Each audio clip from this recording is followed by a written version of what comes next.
Welcome back to Animal Crossing New Horizons. I'm dear darling, shall we see what's going on our lovely island of Fawnhallow today? Well, we'll be relaxing as per usual. Anyone watch a Honkai Star Rail 3.0 question mark version preview? We got to look at the only thing there's a few things I care about. The most important thing always to me is always the upcoming characters, and there's a lot of interesting characters coming up. I love the aesthetic. I love the intro story they had for the new region. It's very sort of like, it is basically ancient Greek themed, isn't it? But good evening, everyone. Right now in Fawnhallow at 7:43 p.m. on Friday, November 22nd, 2024. And yes, it was pretty cool. I don't really know much about ancient Greek mythology. I think Greek mythology is definitely something which people have a strong fascination with. Like, it's a very popular thing for people to know a lot about. I know about some things here and there, of course. Zeus, Hera. Actually, I know a decent amount of the gods, mainly just because you sort of hear about them. I know. Actually, I spoke about this before. Actually, I know a bit more than I think. I know some of the stories. Mainly because of this book, which I used to love reading, but also be terrified of reading when I was younger, which was basically, it's kind of like a big comic book about Greek mythological stories, which a lot of them are pretty messed up, to be honest. But like, it had the story of like Arachne, and like turning into a spider and weaving that. It had the story of Hercules, which I always thought was a very cool one. What else did it have? But anyway, the one I remember distinctly having is the story about Medusa. Lily, no, don't go. Of Medusa and Perseus slaying Medusa. And I spoke about this before, but for some reason I was very, very scared of Gorgons and the like when I was younger because of that story. Like, I don't know. I think it was a combination. I don't know, really. I guess turning to a stone feels like a fate worse than death, maybe? But for some reason, my brain latched onto it as being like the most terrifying thing. I think it's because there's little you can do to react to it. Like zombies and that sort of thing, you could at least like try and survive or something. But with Medusa, you make one mistake, you just like look at her eyes or any of the Gorgon's eyes, and you just immediately like turn to stone. And this is kind of like, wow, I want some agency, I suppose, if I'm going to be fighting for my life, But anyway, I used to be very scared of Medusas when I was younger, or Gorgons when I was younger, and I'm sure it's because of that. And there's like two things I remember from my childhood I've being very scared of. When none of them were the dark, none of them were like spiders or anything. It was Gorgons, non-existent, and Weeping Angels from Doctor Who, again non-existent, which is very interesting to sort of think about. The other third thing, which is like one of the things I didn't really like, is I really didn't like the sound of I didn't like static electricity in general, so I kind of like avoided it. But the one I remember is my friends. I guess we're talking about fears. I was going to talk about Greek mythology, but here we go, I guess. My neighbour in when I was like in the start of secondary school upwards, or maybe like late primary school upwards, had like a trampoline, and I used to be actually like pretty good friends with him, and then we had a falling out, and I basically never spoke to him ever again. It was pretty dramatic just after like that one time. I don't even remember why that ended up happening. I remember I was just genuinely so annoyed at him and his sister for some reason. I can't remember what on earth they did, but then I was just like, get out. I wasn't as dramatically as that, but I was like, get out. I don't want to speak with you anymore, that sort of thing. And then we just left. I generally don't remember why that happened. I remember crying afterwards as well, because it was like, I don't know, I guess emotionally a lot. I even remember my parents telling me afterwards, like, I've never seen you so angry before. And I was like, I generally can't remember what they did though. So I hold no grudges against them. I hope they're living their best life of that sort of thing. They were, we were like 12 or something. So, we I don't know, maybe I said something stupid, maybe he said something stupid, and then we just got on each other's nerves, and then that, I don't know, was like a final straw or whatever. Genuinely have no idea how, what, why that happened. Don't know how he's doing that. I haven't thought about that for ages, but yeah, we used to hang out a lot, like for a couple of years or so. Like, I remember we used to, man, this is just going on anecdote on anecdote. We used to play together a lot, and then, Then we had a falling out for reasons I still can't remember. I'm really going to try and remember that, but I don't remember what happened. But yeah, I don't know. I guess it must have been a big thing because, again, as I said, my parents were like, I've never seen you so angry before or something, or so upset before.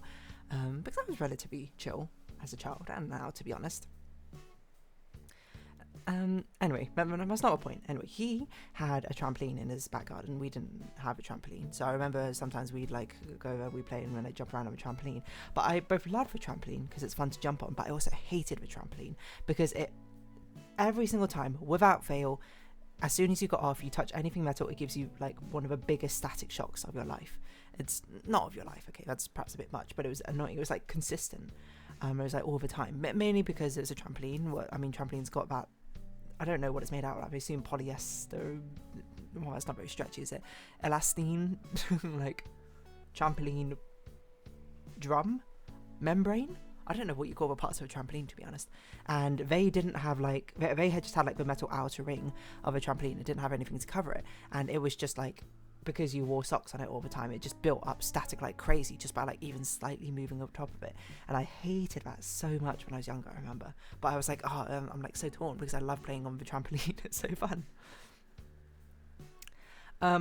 But amusingly, I suppose the trampolines I was used to up to that point were the gymnastic trampolines, which are like not made out of this like synthetic plastic. Well, I mean, it probably is synthetic, but I don't know what the material is. It's different. It feels more fibrous, if anything.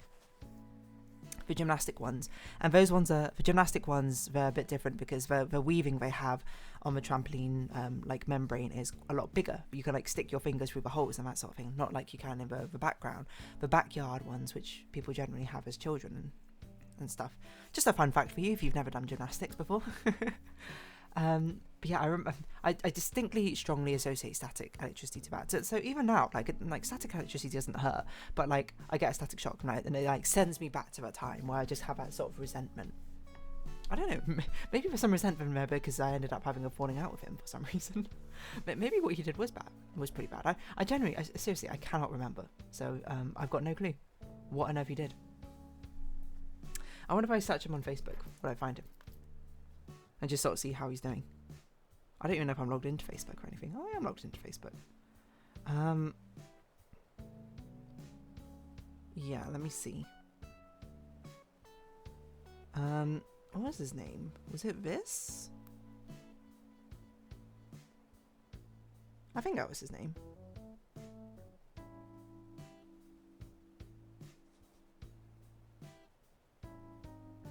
Yeah, that looks about right.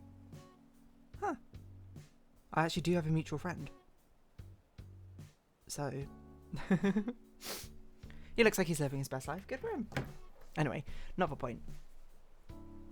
The point is fears, I suppose. Like childhood fears. It's interesting to think about how these childhood fears even develop, because I can at least somewhat pinpoint them. Like, I mean, fears, I suppose, is a strong word, I suppose. Well, I guess phobia is a strong word, is what I was thinking in my head, but I said fears out loud, because fears is pretty normal, to be honest, but phobia is another thing. And if anything, my phobia is more like a distaste for it now, if anything. Like, I will say now, I don't fear the concept of gorgons or weeping angels. I was very much like when I was like 6-ish sort of thing. Maybe that's a bit young. I don't remember when Weeping Angels came out. Let's see. Don't blink. Doctor Who. When did this come out? 2007. Okay, so I would have been 10. No, 9. I wouldn't have been 10 just yet.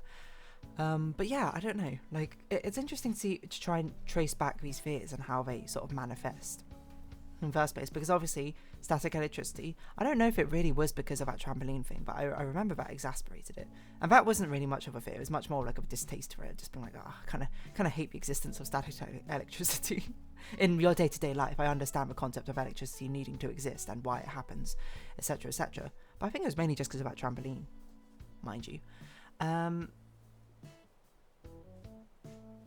Yeah, I don't know. It's like an innate feeling. Like I feel like I can feel the trampoline membrane now, and it sort of makes me want to go like touch the metal to discharge that electricity or something. But gorgons, like I can almost certainly trace back to when I first learnt about them in that Greek storybook. And it's so like irrational, I suppose, the more you think about it, because I mean, like, some things, like fears, make sense. Like being scared of a dark. Well, yeah, if the unknown is kind of scary. What if you like bump into something, etc., etc.? You don't know what's there. Lack of information can be scary. So it feels like I'm not sure practical fear is the right word, and practical is probably like the opposite of true, to be honest. But reasonable, understandable fear? I don't know. Actually, this is leading. I'm sorry, I'm bouncing all over the place with this conversation today.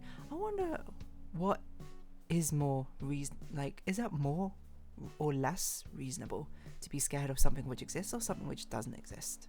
You know. Now, my immediate response is it should be more reasonable to be scared of something which does exist because it has a chance of happening, right? It's grounded in reality somewhat. But also, I suppose, that's kind of a point of things which don't exist, is they're meant to sort of break those rules of reality and like break it in a way which you can't conceive. You know, the same way that cosmic horror, if it happened in real life, would be super mind-breakingly scary because you could not comprehend of it in the first place, right?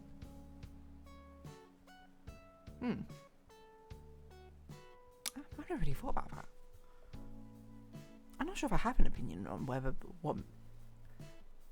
if it's more or less reasonable to be scared of something real or fake. I guess it kind of depends on purpose, right? Because things designed to be scary, which are not real, are meant to be scary, right? Like they're designed that way. Sorry, little pause. But yeah, I've never really thought about what makes a reasonable fear or not. Or maybe I have, because as soon as I said that, I was like, I feel like I have spoken about this before on some Animal Crossing episode, vaguely, like a memory from eons ago sort of triggered in my mind, where I was like, that doesn't this sound a tiny bit familiar?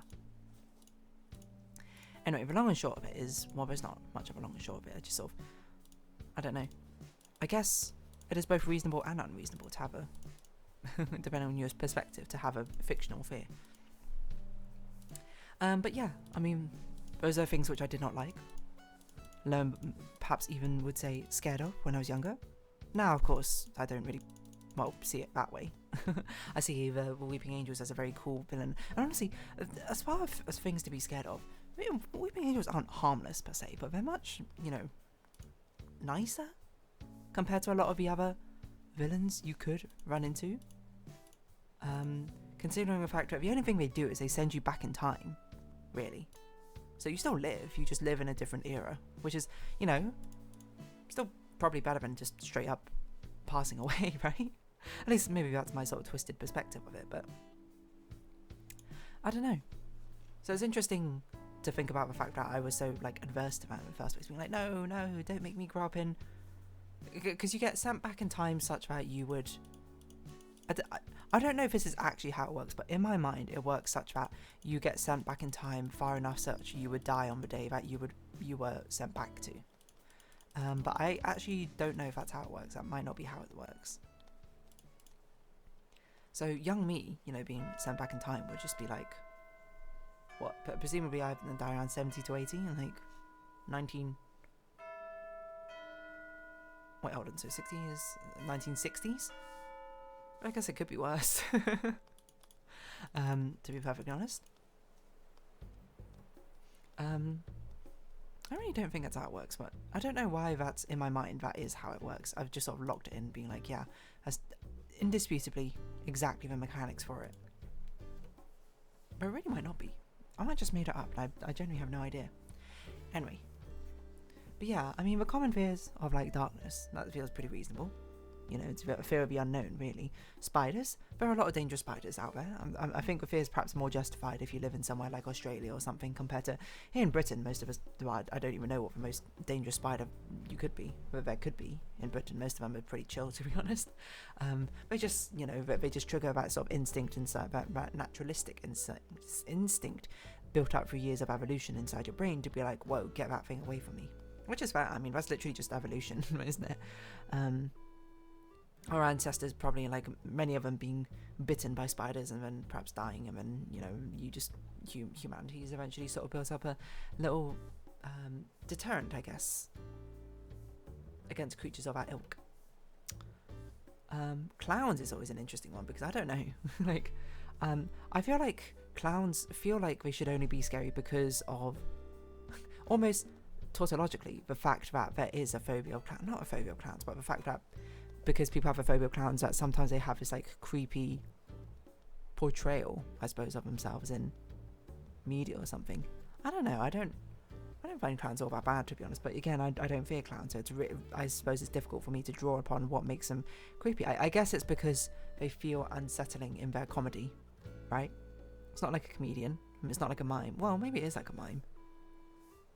Aren't clowns just like kind of slapstick mimes? Does that make sense? I don't know if that makes sense.